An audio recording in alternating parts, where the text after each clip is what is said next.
Hi everyone. So I know it's been a long while since we've posted any updates on Jamin. It's been complete chaos here at the house with him. For anyone who doesn't know, he's my husband's adult son who's special needs. He's 25 years old, functions at about 3 years old, has autism, critical diabetes, a whole host of medical problems, and was recently diagnosed back in September with leukemia. So he's been fighting the cancer. He's actually done extremely well with all of the treatments. Part of that situation was that, first of all, he was placed here in our home almost 2 years ago because community mental health could not find a group home that could handle him, even though they were under contract to keep him and getting paid to do so. So there was a long, drawn out, going to court several times, and we can update you on that. But he is still here with us. He is no longer a client of community mental health because he wasn't receiving the services. But also, after the cancer diagnosis, his doctor, his oncologist, made it very clear that he could not go to a group home or nursing home setting, too much of a infection risk, and he just wasn't safe to be there. So they had taken him off. He'd been in 2 psych hospitals for about a month and 10 days just prior to his cancer diagnosis, and was in the hospital another 30 days. During that 30 days of his first round of chemotherapy treatment, he actually, they did a med reset, took him off all the meds, and he actually came home and was not violent at all during the first month or so. It was quite miraculous that being off of all of the psychotropic meds, he was actually no longer violent, and it was proven that some of those are making him extremely violent. So where we are today is that he is slowly becoming violent again. It's not every day like it used to be. It's not necessarily as extreme, or it's still dangerous, but not as often as it used to be. We're struggling with still getting any type of behavioral therapy, mental health help. They gave us hydroxyzine as just something to calm him down, but that doesn't seem to really work. He actually has the opposite effect. Once he comes down off of that, becomes violent again. And so that's kind of where we're at with this. It's been a struggle because, yes, I'm still here in the home. And this started out as like a 2-day thing that turned into a 2-week thing that turned into just complete and utter deer in the headlights. What's happening? Why is he still here? They have homes, they have institutions, they have places for people like him. And he was still here, in the state and CMH and all the people that are supposed to be helping him were not.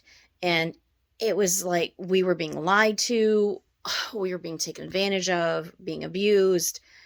All of those things were happening, and every day we were thinking, well, he's going to get some services, he's going to get some respite, he's going to get to back to school, he's going to get something.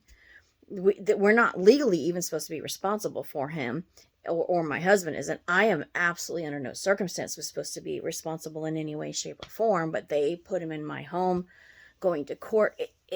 It was phenomenally unbelievable that we witnessed what we witnessed, and we're a part of it. We're victims of it. Jamin's a victim of it. All of these things, if it didn't happen to us, me personally, I don't know that I would even believe it, because it's so insane. Anybody who has any special needs kids, they're going to understand, because the system is just not set up to help. So where we are today is that I'm going to put up a video, and I did get permission from Jamin prior to, his incident yesterday, but I got permission from him to start putting up some videos, uploading videos, so people can see what goes on in the house with somebody like him. Of course, my husband wants to go to absolutely every length possible to save his life and to help him, not turn him out on the street, because he'll die, and that wouldn't be right. But we're asking, we need help. We do have some nurses now. The insurance company has provided some nurses. He's eligible for 24-hour care, but we're only getting about 40 hours a week. And of those 40 hours, not getting all of those right now. And it still takes a team of people. It still takes between 15 and 30 hours a week just to make phone calls, get transportation to the doctor's offices. All of the things that go into taking care of somebody like him, just on the administrative side of things with the bills and the insurance and the transportation and the doctor's appointments and the prescriptions and making sure billing is correct and tracking down glasses and all of his appointments, and everything is a struggle. Everything takes hours and hours and hours, and it's almost impossible to do when you have somebody that requires full-time attention all the time. So I'm going to put a video up, and this is an idea of what we deal with. Yesterday afternoon, he had asked for some water, and I refilled his water glass. There was already ice in the water glass. But when I set it on the table, one of the ice cubes had dissolved and melted, and that set off a tantrum. An absolute episode, a fit, that the ice cubes had melted in the water. Now his brain short-circuited, and he was not able to communicate, hey, can you put a couple more ice cubes in the water? No, the water had to be cold, and it had to have 3 or 6 ice cubes or a certain number of ice cubes in it that didn't melt. And when I turned my head, looked over at it, I said, well, there were ice cubes in there when I filled it, and they had melted. And of course, now I'm lying, and I need to go to jail because I'm lying. So I'm going to put that video up and let you see what we deal with. So we have a doctor's appointment with the oncologist on Tuesday, and I'm going to go ahead and go with him to the University of Michigan, and we're going to have the serious conversation, because if this is another 3 to 5 years of this, if this is not eligible for the bone marrow transplant because of his behaviors, we need to know. We just cannot continue to let this go on indefinitely. My husband is unable to actually protect me because every ounce of his energy is funneled into Jamin. And it's just been very difficult, but we do have to start making some decisions finally on whether or not how we handle our living situation. So I'm going to put this up. And just let me know your thoughts, and if you have any ideas, help. We possibly have a place I can go. However, it needs some extensive work. We need to get some work done on the well. We need to have some things done to make it habitable, which we haven't even been able to leave the house. But now we have nurses, so we may be able to do that. But hopefully we can get the help under the, with some, as a domestic violence victim, because I'm still actually recovering from my injuries from when he put me in the hospital, not that, last year. So anyways, we will keep updating everybody and kind of fill in the gaps to make some sense on where we are, how we got here and why.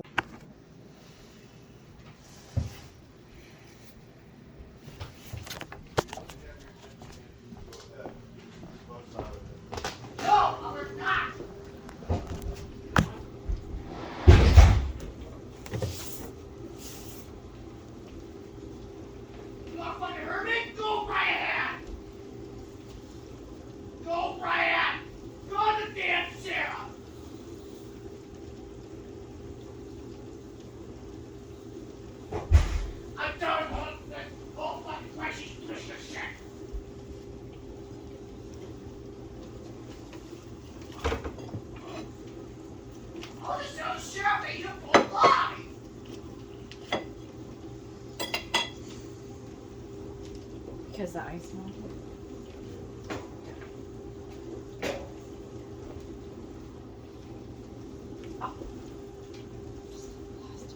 And I will not leave you two idle. I will keep talking. This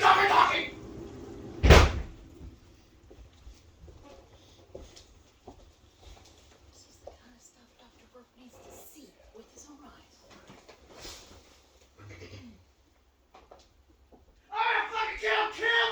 I will do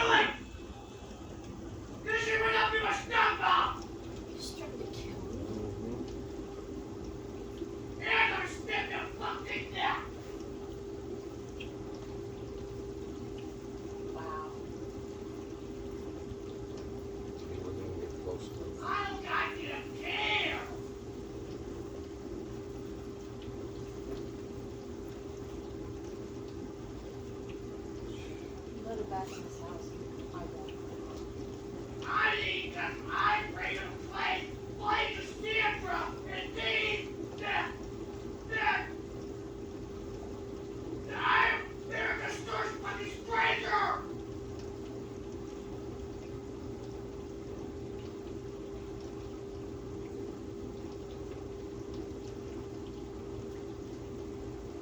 I don't fucking care if I leave you to all this. I just know what to do. I'll tell the sheriff they can't lie to you and me. If you don't go handle it, I will. If the sheriff is in jail, then Change his mindset. Oh, Come well. on, ice melted. I'm a You'll be fucking not in taken jail. control.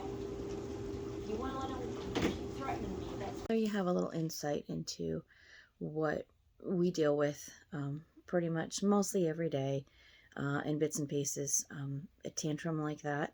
That particular tantrum started about 1:30 and lasted until the next morning about 8 o'clock in the morning. And that's what happens. As long as he keeps in his room, he can, there's no stopping it. And as long as he stays in his room and doesn't come out of his room, we normally don't have to call the police. If he starts bringing it out of the house, then, and getting dangerous towards us, we have to call the police. But this has left myself and my husband, and for me, especially in fight or flight mode constantly, or in freeze mode. I was unable to, come out of the room until 2:30 today. Because that's when his quiet time is in his room, 2:30 to 4:30, and that was about when I felt like I could be safe. And it's like that, constantly. We have a really difficult time starting anything because we never know if we're going to be able to finish it. And our house has just been completely dismantled, and this is not a home. This is what a group home or mental health institution would look like. And so we, again, we're just kind of giving you behind the scenes in the house look. Tomorrow I will put a video up of what his room looks like. And trying to get help for someone like him has been near impossible. Is there some behavioral therapy that can get him past these behaviors? Nobody seems to have any answers for this. He has come a long way. He goes long periods of time that he can be safe, but he's still being violent and not safe. And we need to know what's going to happen at the end of this.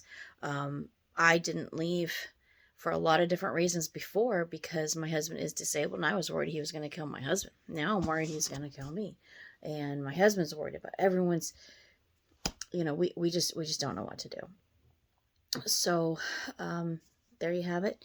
And it made it very difficult. Like I said, we're in the talks of really making these decisions. What was I going to do? Leave my husband and my home? Especially when his son's dying from cancer. We're going to get a few more answers from the oncologist, and time frames on things to help us make some decisions.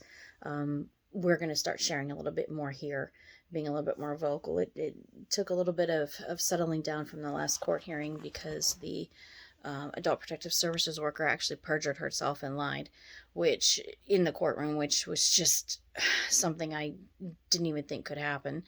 But anyways, so we will continue to put videos up. Thanks for hanging in there. I know that these can get long-winded, but thanks a lot. Bye.